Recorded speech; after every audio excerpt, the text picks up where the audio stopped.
जिंदगी में जीत और हार आपके सोच पर निर्भर करता है। मान लिए तो हार है और ठान लिए तो जीत है। हे गाइस, मेरा नाम आयुष्मान है, मोटिवेशन स्पीकर, बिजनेस कोच। मैं आप लोग के बीच लेकर उपस्थित छोटी सी कहानी। उम्मीद करते ये कहानी आपके दिल को जरूर टच करेगी। तो दोस्तों, कहानी है दो भाइयों की जो अपने जीवन काल में बहुत काफी संघर्ष किया करते थे। वह अपने जीवन काल में बहुत काफी एक्साइटेड रहा करते थे, बहुत काफी हैप्पी रहा करते थे और अपने जीवन को मिलजुल कर जीवन को व्यतीत किया करते थे। तो दोस्तों, अचानक हुआ क्या, उन दोनों भाइयों में किसी बात को लेकर विवाद हुआ और दोनों भाइयों में विवाद इतना बढ़ गया कि उन दोनों भाइयों में अलग अलग रहन सहन शुरू हो गया और विवाद इतना आगे बढ़ गया, उन दोनों में इतनी दुश्मनी बढ़ गई कि एक दूसरे का फेस नहीं देखना चाहते थे, शक्ल नहीं देखना चाहते थे। तो दोस्तों, हुआ क्या, उन दोनों भाइयों ने अपने जीवन काल में बहुत काफी मुकाम हासिल किया था, बड़ी सी बड़ी संघर्ष करके बड़ी सी बड़ी मुकाम को प्राप्त किया था और अपने जीवन काल में बहुत काफी एक्साइटेड, बहुत काफी खुश होकर जीवन को व्यतीत किया करते थे। तो दोस्तों, अचानक हुआ गया, छोटे भाई की लड़की की शादी पड़ी। शादी पड़ने के बाद तो छोटे भाई ने कहा कि मैं अपने जीवन काल में इस शादी को अकेले अंजाम नहीं देना चाहता हूँ, मैं अपने बड़े भाई का इसमें साथ लेना चाहता हूँ, सपोर्ट लेना चाहता हूँ कि मिलजुल कर इस शादी को अंजाम दिया जाए। तो दोस्तों,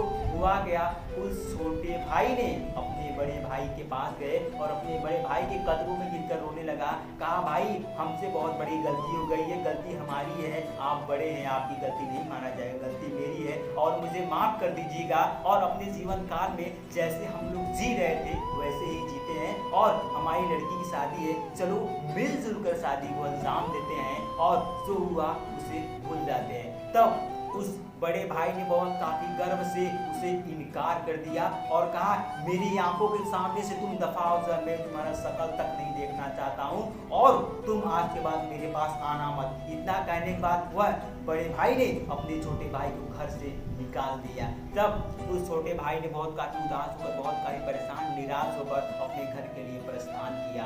अगले दिन हुआ क्या, उस बड़े भाई ने बगल के आश्रम में हर रोज जाकर गुरु जी के प्रवचन सुना करते थे। तब उस बड़े भाई ने उस जाकर गुरु जी से कहा कि गुरु जी, हम अपने जीवन काल में हमारा एक भाई है जिससे वर्षों उससे कुछ बात को लेकर विवाद हो गई थी। आज उसकी छोटी लड़की की शादी है, मेरे घर आया था और मुझसे माफी मांगा।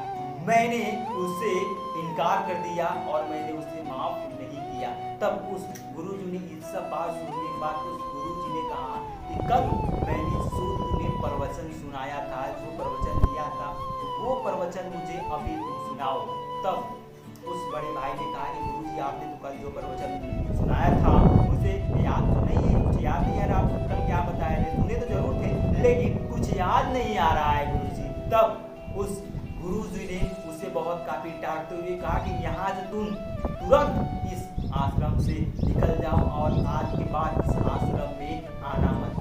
तब उस बड़े भाई ने बहुत काफी उदास परेशान होकर उस गुरु जी के चरणों में गिरकर रोने लगा। कहा, गुरु जी, आप ऐसा क्यों हमारे साथ बोल रहे हैं, ऐसा हमारे साथ क्यों कर रहे हैं। तब उस गुरु जी ने कहा कि तुम्हें कल की प्रवचन जो मैंने सुनाया था उस प्रवचन को तुम्हें याद नहीं है और बरसों तुम्हारे भाइयों से विवाद हुई, उस विवाद को लेकर तुम अपने सर पर और अपने दिल और दिमाग पर लेकर गलियों गलियों टहल रहे हो और उसे आज तक उसे ताजा किए हो।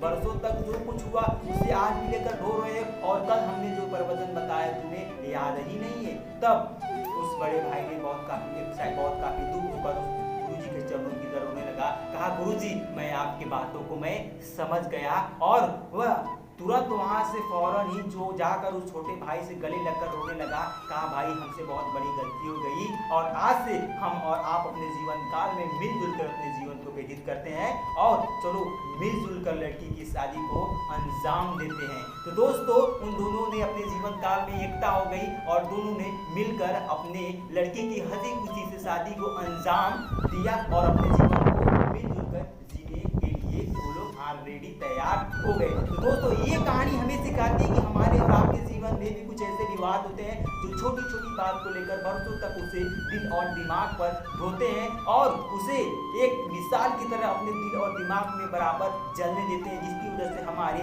रिश्ते हमेशा बिखरते रहते हैं। तो दोस्तों, आज से हम गलतियों को इग्नोर करते हुए अपने जो भी रिश्तेदार हैं, जो भी हमारे पास रिलेशन है, उसे हमेशा बरकरार रखेंगे। तो दोस्तों, उम्मीद करते हैं छोटी सी स्टोरी आपको लगी कैसी, कमेंट बॉक्स में जरूर बताइएगा।